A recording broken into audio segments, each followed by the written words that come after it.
Good day, everybody. Welcome to the Bible in a Year 2021. We are on day 349, and we are reading through Colossians 1 to 4.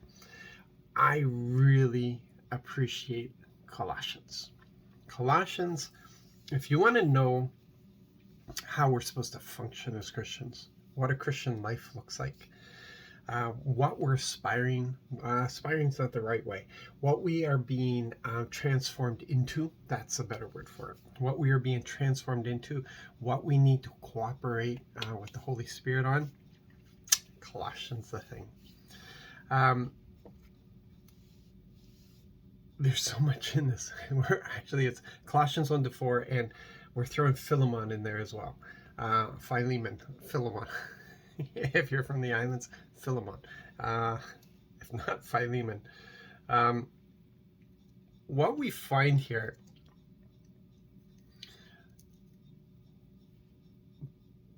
Paul does this beautiful thing on the preeminence of Jesus.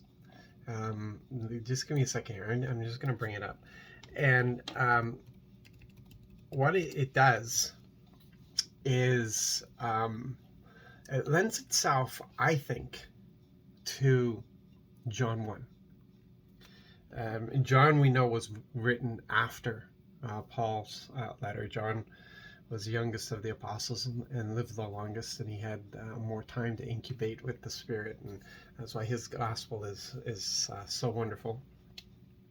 But we have here really, it's just about Christ. It's like Paul breaks out into this hymn. The Son is the image of the invisible God, the one who is first over all creation, because all things were created by him, both in the heavens and on the earth, the things that are visible and the things that are invisible.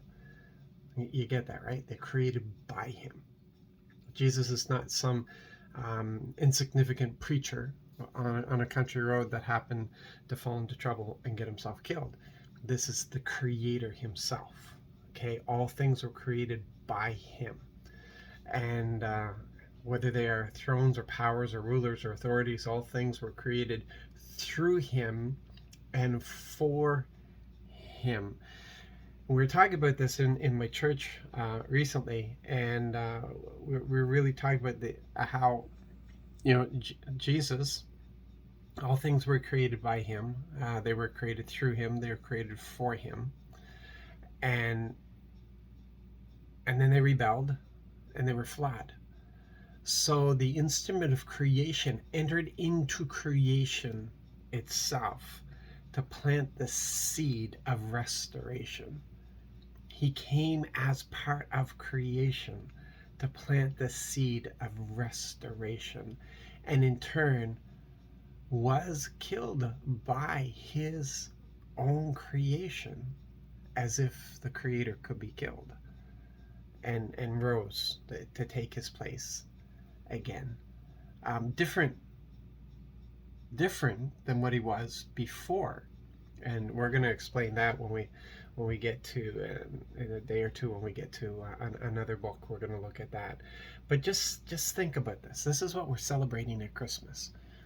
When Jesus came in as the seed for restoration, as he came in with the desire to restore his creation to Father, because that's why everything was created. It was created by him, through him, for him.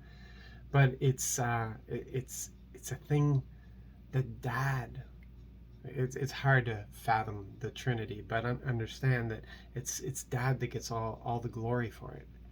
Jesus did all this, but Dad, it's so that Dad could receive the glory for it. And it's just amazing. It should astound us. It should take our breath away every time we pause in our year to celebrate this. To celebrate this. This is the Creator inserting himself into the history of his creation. That's got to provoke a wow moment. I mean, just stop and think. Come on, people, stop and think for a moment. how astounding this is. That is such a profound thought. I'm just going to leave that with you. And I want you to consider that for a little while. And I pray it will provoke you to burst into worship as it did with Apostle Paul. So you guys have a great day, and be blessed, and we will catch up with you tomorrow.